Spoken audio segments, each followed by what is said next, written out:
အားလုံးပဲမင်္ဂလာပါခင်ဗျာကျွန်တော်တို့ဆိုင်မှာ3မိနစ်ဓာတ်ဆက်ကိုမှပန်းဓာတ်ချုပ်ချင်နေတဲ့လူတွေအတွက်အခုရောက်ရှိလို့လာပြီဖြစ်ပါတယ်ကဲဒီဟာလေးကတော့ကျွန်တော်ပန်းဓာတ်ချုပ်လို့လည်းချုပ်လို့ရတယ်လို့အနာကြီးလည်းချုပ်လို့ရတယ်3မိနစ်ဖြစ်ပါတယ်ခင်ဗျာဒါကတော့လေမုတ်ဆက်လေးဖြစ်ပါတယ်လေမုတ်ပြီးတော့ကျွန်တော်တို့ခြီထိုးရတာဖြစ်ပါတယ်ကဲဘယ်လိုအသုံးပြုရလဲဆိုတာကျွန်တော်နဲ့တူတူကြည့်လိုက်အောင်ဒါဆိုရင်ကျွန်တော်တို့တွေကဒီ3မိနစ်လေမုတ်လေးကိုကျွန်တော်တို့ဆက်မြပြီးမှဖြစ်ပါတယ်ဗျာနော်ဒီ3မိနစ်လေးရဆိုရင်အပြားအကြီးသေးလေးရတယ်ဒါဆိုရင်ကျွန်တော်တို့အချီထိုးပုံလေးကိုအရင်ကြည့်လိုက်မယ်နော်ဒါဆိုရင်ကျွန်တော်တို့ကအချီထိုးမှဆိုရင်ကျွန်တော်တို့ဒီမှာနော်ဒီလက်ကိုင်းနောက်လေးရပဲသွားမယ်သွားပြီးတဲ့ချိန်ညရင်နဲ့ကျွန်တော်တို့ဒီမှာလေးလာပြီနံပါတ်1အဲ့လိုလေးဝင်မယ်ဝင်ပြီးရင်ကျွန်တော်တို့ကပြီးမှရမယ်နော်ပြီးမှသူကချီညက်စုံလေးဟာမှာချီညက်စုံဟာရင်တန်းတန်းလေးဝင်မယ်ဝင်ပြီးတဲ့ချိန်ညရင်ကျွန်တော်တို့တွေကပထမဦးဆုံးအနေနဲ့တဲ့ကျွန်တော်တို့ကဒီဟာလေးကိုစထိုးပြမယ်ချီထိုးကအရန်လွယ်တယ်ဒါပေမဲ့ကျွန်တော်တို့တွေဒီမှာလေးအမှတ်သားလေးနဲ့ကိုယ့်ကိုမှတ်မယ်ဒီမှာကြည့်မယ်ဒီမှာပိုက်လိုင်းလေးရှိတယ်ဗျာဒီထဲမှာနော်အပိုင်လိုက်လေးကိုကျွန်တော်တို့ကဒီလိုလေးဖိလိုက်ရင်ဒါလေးကဒီဘက်ရောက်သွားပြီရောက်သွားရင်ဘိန်းလှည့်ခြင်းလဲလှည့်လို့မရတော့ဘူးဒီမှာပိုက်လိုင်းလေးကဝင်သွားပြီဒါဆိုရင်ကျွန်တော်တို့ကဒီဘက်ချီစထိုးမယ်ဆိုရင်ဒီဘက်ချီကိုဒီဘက်ကို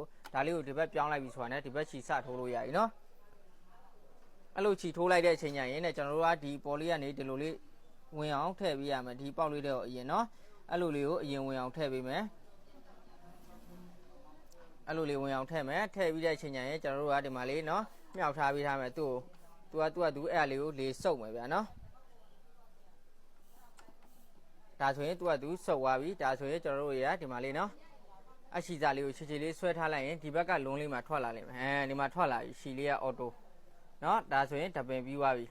တပင်ပြီးသွားပြီဆိုရင်လည်းကျွန်တော်တို့ကနောက်တပင်ထပ်ထိုးကြတယ်ဆိုရင်ဒါလေးကိုဒီဘက်လေးကိုထပ်တိုးလိုက်မယ်တိုးပြီးတဲ့အချိန်ကျရင်ကျွန်တော်တို့ဒီမှာနောက်တပင်ထပ်လာမယ်ဗျာနော်နောက်တပင်ထပ်လာရင်လည်းအစောနာအတိုင်းလေးပဲဒီဓာတ်လေးကသွားမယ်ဒီမှာလေးတစ်ချက်ဝင်မယ်နော်ဝင်ပြီးရင်ကျွန်တော်တို့ဘာလုပ်ရမလဲတဲ့ဆင်းမယ်တဲ့ဆင်းပြီးတဲ့အချိန်ကျရင်ကျွန်တော်တို့စောနာကဒီဘက်အပေါက်လေးကိုထပ်ထည့်ရမယ်နော်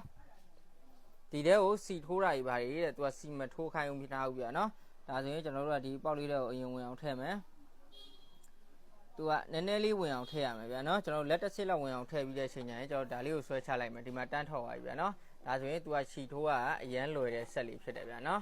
ဒါဆိုရင်ဝင်သွားပြီဒါဆိုရင်ကျွန်တော်တို့ကနှစ်ပင်ချီထိုးတာနှစ်ပင်ချီထွက်သွားပြီထွက်သွားပြီးတဲ့အချိန်ကျရင်လည်းကျွန်တော်တို့ဒီတန်ပိုက်လေးကိုဒီဘက်လေးကိုပြန်ဆွဲထုတ်မယ်အကြမှာကျွန်တော်တို့ဘိန်းလှည့်ရင်ဘိန်းရလှည့်လို့ရပြီအလုပ်လုပ်ပြီဒါဆိုရင်ကျွန်တော်နှစ်ပင်ပြီးရတဲ့အတွက်ကြောင့်မို့ဒါလေးကိုဒီလိုလေးပြန်အုပ်မယ်အုပ်ပြီးတဲ့အချိန်ကျရင်နောက်တစ်ပင်ထပ်ထိုးမယ်ဗျာနော်နောက်တစ်ပင်ထိုးမယ်ဆိုရင်လည်းကျွန်တော်ဒီတိုင်းလေးပဲသွားမယ်ဒီကနေလာမယ်လာပြီးဒီမှာတစ်ချက်ဝင်မယ်ဒီကနေချက်လာမယ်လာပြီးဒီမှာတစ်ချက်သွားပြီးတဲ့အချိန်ကျရင်ဒီမှာတစ်ချက်လာမယ်လာပြီးကျွန်တော်တို့ဒီမှာတစ်ချက်ထိန်းလိုက်ပြီနော်ထိန်းပြီးရင်အပေါက်ကိုရှေ့တက်တဲ့ကနေတဲထိုးရမယ်နော်အပေါက်ကိုရှေ့တက်တဲ့ကနေကျွန်တော်တို့ဒီမှာနော်တဲထိုးလိုက်တဲ့အချိန်ကျရင်ကျွန်တော်တို့ဒီမှာအရှိလေး3မရပြီးသွားပြီဗျာနော်ဒါဆိုပြီးသွားပြီဆိုကိုယ်